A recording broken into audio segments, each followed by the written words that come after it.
cannot use the resources of Nigerians for the good, well-being, welfare of Nigerians, from that moment, they do not deserve to remain in power any day longer. Any day longer. It's funny.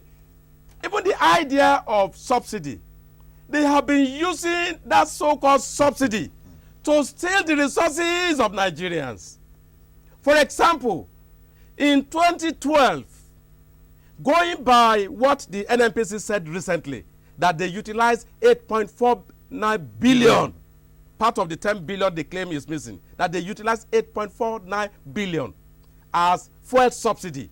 If we go by that, then they must have spent 2.64 billion to subsidize petrol, which is a lie. They only use that item, subsidy, to steal. Because originally in 2012, 881 billion was budgeted. After our protest in January 2012, 161 billion was added. If it is true that they utilized 8.4 billion, which the CBN governor said was missing, yeah, and they were trying to explain that part of it, 8.4 billion, went for subsidy. That would mean that they also added 1.4 trillion to the subsidy. When we add what they claim to have used to subsidize kerosene, 200 billion, it will mean that our budget, national budget, is better described as subsidy budget. But everyone knows that this is not true. They only use it to steal resources. Not only that, let us look at the privatization exercise of PHCN. All the companies that have bought PHCN now, government said they should pay 25% of the price. After they paid, they said 25% amounted to $600 million. Now, if 25% is 600 million, 100% means, it means that 100% is $2.4 billion that they have paid. Now look at it. A minister of power once announced to us that in the last 10 years, every year, $3.5 billion. Okay, maybe we take Okay, all right. Hello, good morning. Good morning, sir. You're welcome, sir. Your name, sir? Okay, Zombie is speaking. I have to congratulate Comrade Femi. I heard him saying how he was suffered or persecuted in the military era, 1988 to be precise.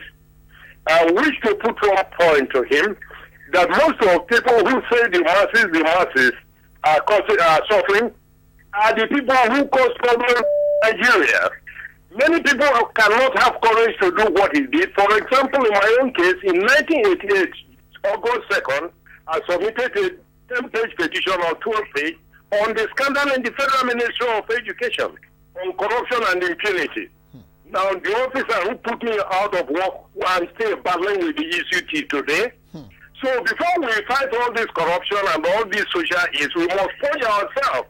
Because the civil service, like Comrade Honorable Ahmed said, representing Kwara, he said the civil service is the problem of Nigeria. Let us focus attention on the federal civil service, the civil servant, of which Comrade Femi was once a member. Let us put eyes there. Okay. I'm a crusader against corruption and crime since 1988, and I'm suffering for it now. Thank you, Comrade Femi. Thank you very much. You're welcome. You want to react to that? Because that's another issue. Some people have actually said that the civil service is the unseen hand that has been twisting or controlling governance in Nigeria.